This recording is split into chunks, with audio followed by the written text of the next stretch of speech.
सोहा ज़ावियर के साथ उमर से मिलने जाती है क्योंकि वो उमर से मिलने की ख्वाहिश का इज़हार करती है तो ज़ावियर ले जाता है। लेकिन जब वो उमर से मिलती है तो उमर बताता है कि स्कूल में सब बच्चे अपने पापा के बारे में बात करते हैं लेकिन मैं बात नहीं करता क्योंकि मुझे तो पता ही नहीं है कि बाबा कैसे होते हैं। इस पर सोहा उसे समझाती है कि ऐसी बातें नहीं करते बेटा। तो उमर कहता है मुझे नहीं पता बाबा कैसे होते हैं, यकीनन वो ज़ावियर अंकल के जैसे होंगे। उमर की ये बात सुन के सोहा खामोश हो जाती है और दिल में उसे खुशी भी होती है। वो जानती है कि ज़ावियर सोहा के साथ साथ उमर से भी बहुत प्यार करता है, लेकिन सोहा सीधे मुंह ज़ावियर को बुलाना गुवारा ही नहीं करती। दूसरी तरफ जिमर प्रेग्नेंट होती है। ये बात सब घर वालों को पता चलती है तो सब बहुत खुश हो जाते हैं, खसूसन ज़ावियर। वो तो जाके बहुत सारी शॉपिंग कर लाता है और सोहा उन सब कपड़ों को देखती है। घर में सब लोग इकट्ठे होते हैं। असफन कहता है कि सिर्फ मामू बनने की खुशी में तुम इतनी सारी शॉपिंग कर आए हो, जब तुम खुद पापा बनोगे तो तुम्हारा क्या हाल होगा। यकीनन तुम तो सारी दुनिया जहान की चीज़ें समेट कर ले आओगे। जिमल और ज़ारा अपने भाई की औलाद के लिए बहुत ज़्यादा एक्साइटेड हैं और पुरजोश भी हैं। ज़ारा का कहना है कि जब आप पेरेंट्स बनते हैं तो ऐसे लगता है दुनिया जहान की खुशियाँ सिमट के आपकी झोली में आ गई हों।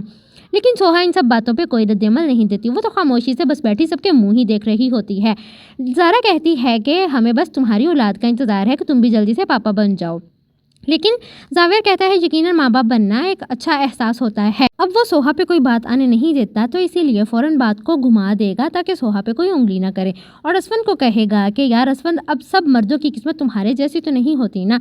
और सब ये कह कर गा के हंसने लग जाते हैं और सोहा मुंह बना के बैठी ही रहती है।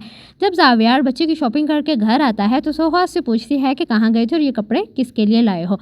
तो ज़ावियर कहता है तुम मुझे मिस कर रही थी क्या। सोहा कहेगी और आगे से उल्टा ही जवाब देगी और कहेगी कि मिस करना तो दूर की बात, तुम्हारी मौजूदगी में मैं तो खुल के सांस भी नहीं ले सकती, मुझे घुटन होती है। इस पर ज़ावियर कहता है तुम्हारी बेरुखी मेरी किसी दिन जान ले लेगी।